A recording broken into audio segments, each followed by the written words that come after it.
Our final talk in the session is remote. It'll be presented up there. I think it's Kevin since it's pinned. Crowdsourcing the discovery of server-side censorship evasion strategies. And take it away, Kevin, whenever you're ready. Hey, everybody, just before I kick off, can everybody hear me? Is the Yes, we audio can hear okay? you. Excellent. I'm so sorry I'm not there in person with you guys. I wish I was there. Anyway, hey, everybody. For anyone who does not know me, my name is Kevin Bock. Hello, fellow UMD people in the room. And today I'm going to be talking about our extended abstract about crowdsourcing the discovery of server-side censorship evasion strategies.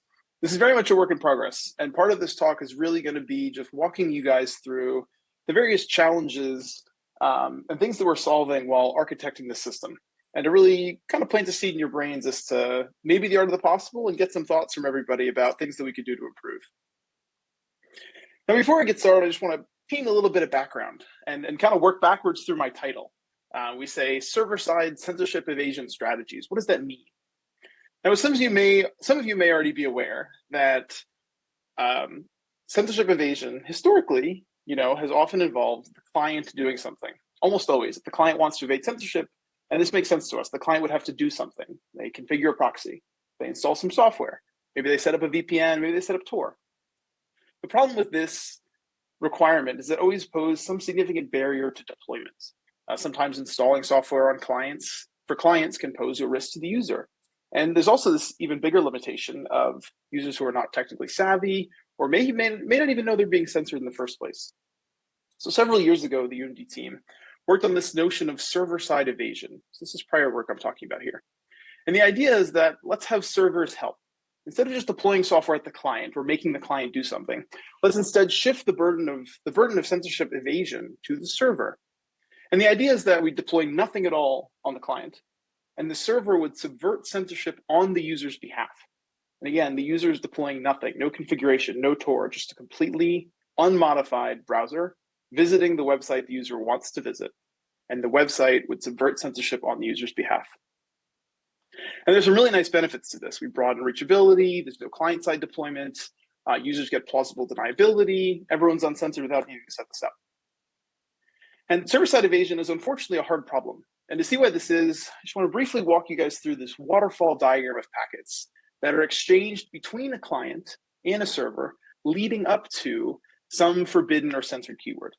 For anyone who hasn't seen a diagram, it looks like this. Time moves downward. The client's on the left, server's on the right, and the packets that each of them sent are represented by these arrows that go back and forth. So the client is starting us off with a SYN packet as usual. The server responds with a SYN-ACK, and then the client completes that through a handshake with an ACK. And then the client immediately, often the very first thing they send is the censored keyword, whether that be in the host header, in the SNI, or even just a keyword. And the reason server-side evasion is such a difficult problem is if you look at this, the server is doing almost nothing before the client actually sends their censored keyword. The entire window of time in which the server can take action to help the client is limited just to this one packet. So for a while, we thought server-side evasion would not be possible, but in fact it is. And I'll talk briefly about how we found those techniques to sort of build up to what we're doing today. But I want to show you guys first like an example of what a successful server-side evasion strategy could look like. I'm going to modify this waterfall diagram here. This is a strategy that worked for many years in China. Now the client starts with a SYN, but instead of responding with a SYN-ACK, the server responds with a SYN of its own. And this actually is legal. This looks insane, but this is perfectly legal in TCP. This is called the TCP simultaneous open. And then the server sends a second SYN packet, this time containing a payload. Now, when the client receives that first SYN, the client responds with the SYN-ACK. This is default, normal TCP behavior. The client did not need any configuration to pull this off. And it's actually the combination of the sensor seeing a SYN packet containing a payload, immediately followed by a SYN-ACK from the client, that causes the Great Firewall of China to desynchronize from the connection. This is actually an off-by-one bug in the Great Firewall that we detailed several years ago. And this actually worked across multiple protocols. Now, several years ago in the original paper, we published a number of different attacks in a number of different countries. And since then, we've discovered more of these in more strategies in more places. And some of these have actually been re-implemented and deployed by several real-world censorship evasion tools since that time. These exploit everything from not handling esoteric features of TCP correctly, or error cases, or confusing some sensor logic. What's important is none of these require any client deployment. Now, how did we find these things?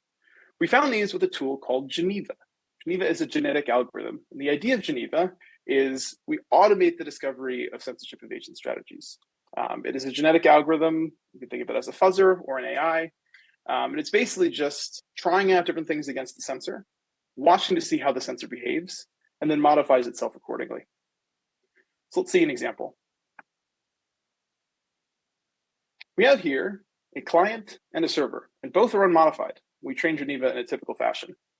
We generate some normal client traffic, whether that be a GET request, HTTPS request, things of this nature. And as the traffic moves through Geneva, Geneva is actually modifying the traffic in flight. And when the server responds, Geneva has the opportunity to modify it again before it goes back to the flight. And this packet level modification is the basis of how the server-side evasion works. And this packet modification is then plugs into Geneva's genetic algorithm. Geneva is effectively fuzzing the sensor to find gaps. But the primary challenge for discovering these server-side evasion strategies has always been getting vantage points. Because in order to train Geneva, in the description I just showed you, we need to have some instrumented client directing traffic to us. When we measure censorship, we often have the power to measure censorship from outside the country and shooting traffic in. But in those cases, we're always the client. We're not the server, which means to do censorship evasion training, we need access to some vantage point in the country. This has been the biggest limitation, getting access to vantage points. So the purpose of this work was to really think about how could we improve this problem? Because as we look at this and everything I just described to you guys, Geneva is using unmodified clients to send standard responses. These are things that browsers can do. We don't necessarily need anything fancy to do this. So the idea behind this paper is, let's stop with the previous Geneva protocol of having, fixed, bespoke, custom clients. And instead, let's just use users' browsers and build a website in which normal users can visit. And then, assuming they give us their informed consent, they can contribute to Geneva training live. And then we don't need control over vantage points, and we can immediately broaden our reach to anywhere in the world where there are users who are willing to help us out.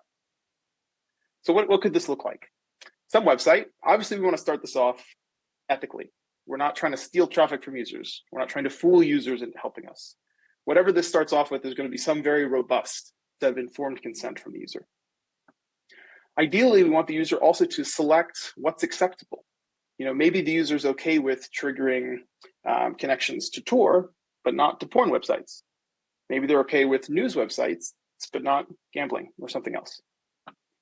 And then once we've gotten the appropriate permission, risk assessment from the user, then the website, the user's browser, can start automatically issuing queries to Geneva servers in our control and generating that traffic to help us train and effectively test the sensor, what works and what doesn't.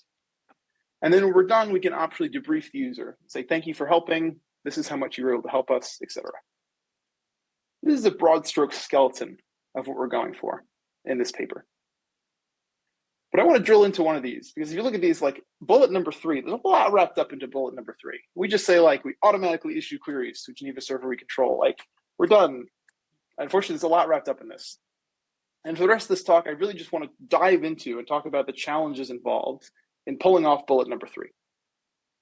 First challenge is, what censorship can we even trigger? There's many types of censorship that we can trigger from the command line or with root privileges that may not be as easy to trigger from a browser. There's also the issue of detecting censorship in the first place and detecting censorship evasion.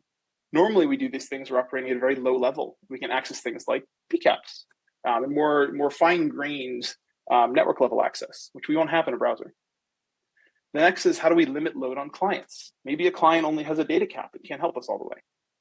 We also have to deal with adversarial clients or adversarial sensors as we work on this. And then the last nugget of, how do we actually get informed consents that make sense for this? I'm going to dive into challenge 1 here. There's many ways we can trigger censorship, and there's many protocols around the world that different sensors censor.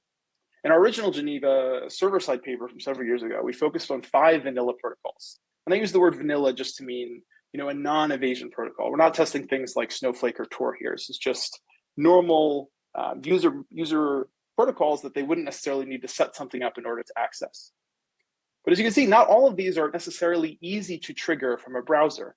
For example, it's not clear how we would test DNS censorship from a browser in a way that we could see the traffic, because it's the user's local DNS server often that decides where those DNS queries go, not the browser. Now, HTTP and HTTPS, that's a lot more in our wheelhouse. Browsers can do that all the time. FTP, possible, probably a lower priority. Most modern browsers can actually do FTP. I believe Chrome is removing that in future versions. But SMTP, likely also very difficult to do with a browser. But drilling into these, actually, it's slightly more complicated than this. So let's talk about HTTP. Let's say we wanted to trigger HTTP censorship to a server we control.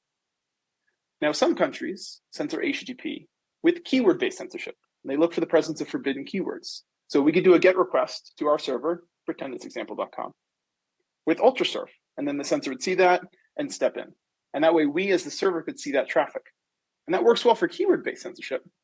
But how do we do that for host header-based censorship? Because we can't spoof the host header in a browser the way we can in a command line tool, which means we need to actually get access to the traffic that the client, the web browser, is directing traffic to. If we wanted to see traffic and test torproject.org, we can't do that. We're not torproject.org. To get around this problem, something we're exploring is taking advantage of overblocking by censors. There's been recent papers that discovered that some censors, when they do blocking, they don't just block by domains, but they often can use regular expressions. And sometimes those regular expressions are overly broad. So where a censor is trying to block torproject.org, they accidentally also block mentorproject.org, which is completely unrelated to Tor. So the thinking is, let's collect a set of censors that perform overblocking, and then register domains that fall into the regular expressions that we control. And then we can direct traffic to those overblocked domains and get access to the traffic even as the censor thinks they're blocking the original connection. And this should also work for SNI-based censorship. So this covers us for HTTP and HTTPS. Again, we're limited in the DNS context here. So we would have to limit this set of domains to things that are censored for HTTP or HTTPS, but not censored for DNS. And that's also a further constriction on the set that we would have to think about. But the second challenge I want to talk about is great. Now we have a way that we can direct censored traffic to our servers. Wonderful. But how do we detect when censorship has happened? Because again, we're used to being able to for censorship from a command line system, or we have access to PCAPs or lower level network information. At the browser level, we often will only have coarse-grained information. Maybe there are obvious cases like we got a block page, but maybe it's a little sneakier, like we got throttled, or we got a timeout, or a reset happened. We don't know when in the connection the reset happened because the only thing that actually bubbles up to the browser is a connection reset error. We don't know where in the connection it happened.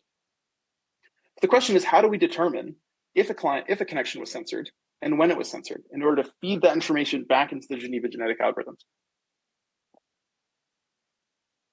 And the idea here is we can make use of packet sequences indicative of censorship at the server. For example, the Great Firewall of China has a very idiosyncratic sequence of packets that it uses when it does censorship. Many of you guys have seen this, usually a pattern of 3 resets and some reset acts. And we can detect that at the server side. And then we can do things like, let's have the client report what the client saw and combine information as to what the server saw to make a determination as to what actually happened. So like, let's say a client gets this Russian block page and the client reports, hey, I just got this block page. Well, the server can say, I didn't send that block page, but I saw a sequence of packets that it's indicative of Russian censorship. That matches what you sent me. Censorship likely occurred.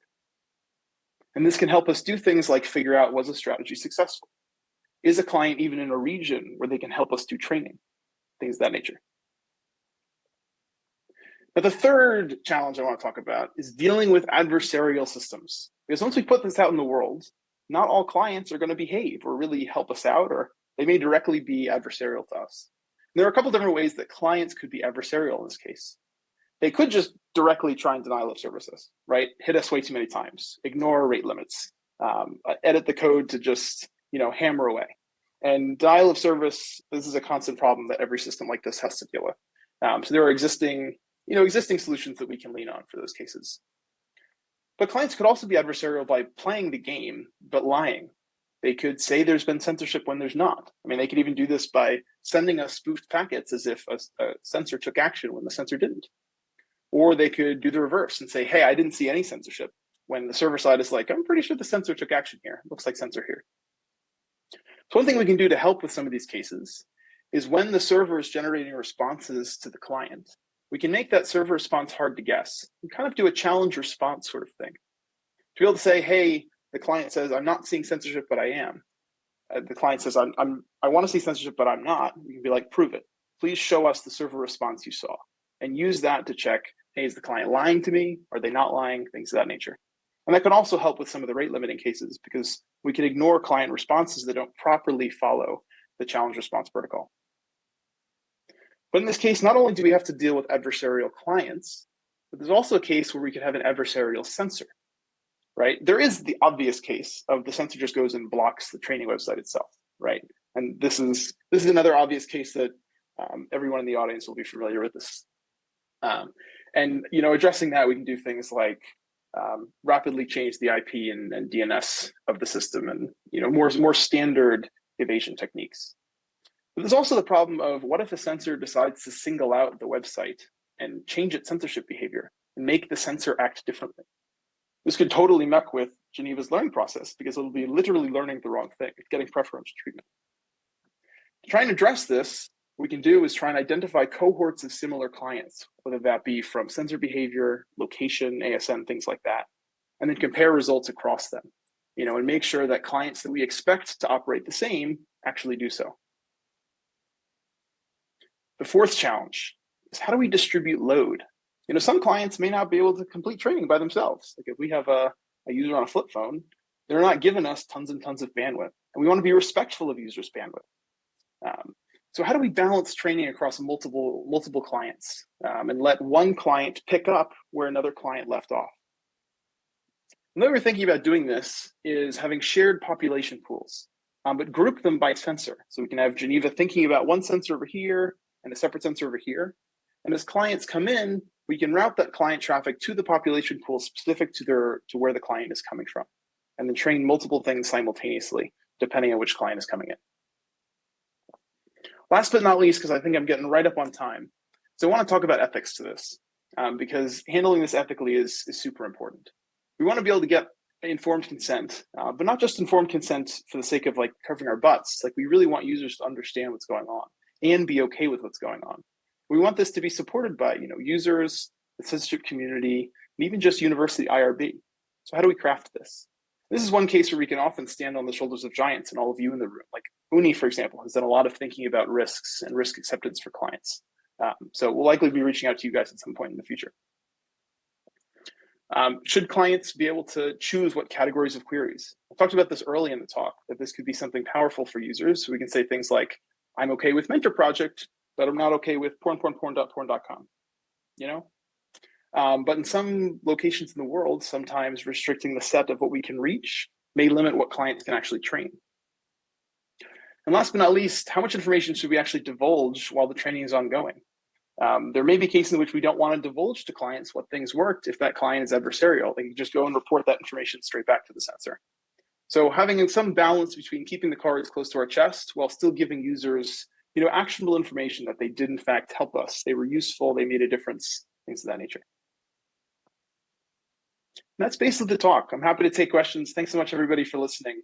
This was a very high level, kind of more questions than answers sort of talk, but I appreciate the time. Thanks, everybody.